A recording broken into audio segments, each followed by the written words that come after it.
Pada Rabu siang digelar rapat paripurna DPRD Provinsi Sumatera Selatan dengan agenda penyampaian penjelasan Gubernur terhadap Raperda Pertanggungjawaban Pelaksanaan APBD Provinsi Sumatera Selatan tahun anggaran 2020.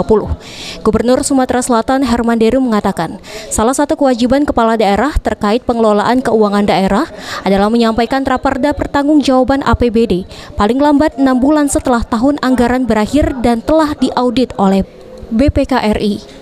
Pemprov Sumsel telah berupaya semaksimal mungkin meningkatkan pembangunan sesuai skala prioritas yang telah ditetapkan tahun 2020. Optimalisasi sumber-sumber pendapatan dan efisiensi belanja selalu menjadi perhatian, sehingga APBD dapat digunakan seefektif dan seefisien mungkin dalam meningkatkan kesejahteraan masyarakat. Rapat paripurna pun dipimpin langsung Ketua DPRD Sumsel, RA Anita Nuringhati, dan sekaligus membuka rapat paripurna dan DPRD Provinsi Sumatera Selatan. Dengan agenda penyampaian laporan hasil pembahasan dan penelitian Pansus 2 terhadap 2 Raperda Provinsi Sumatera Selatan. Keputusan bersama didahului oleh Ketua DPRD.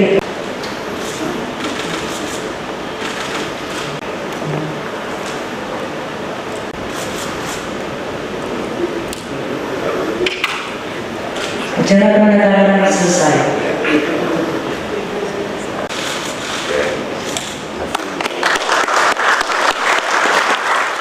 Peneliti Pansus 2 pun sangat mengapresiasi serta setuju dibuatnya Raperda, yakni terkait adanya rancangan keputusan bersama dan persetujuan pembentukan badan usaha milik daerah bidang pertambangan minyak dan gas bumi, serta perubahan ke-8 atas Peraturan Daerah Nomor 4 Tahun 2012 tentang retribusi jasa usaha.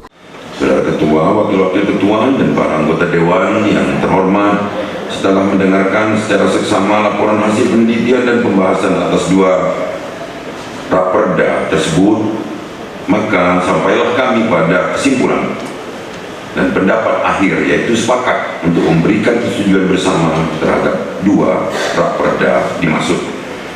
Semoga Tuhan Yang Maha Esa senantiasa melimpahkan taufik dan hidayahnya, serta selalu memberikan petunjuk dan bimbingannya kepada kita semua dalam melaksanakan tugas dan pengabdian yang terbaik kepada masyarakat, bangsa, dan negara yang kita cintai. Oktal Farizi, PAL TV.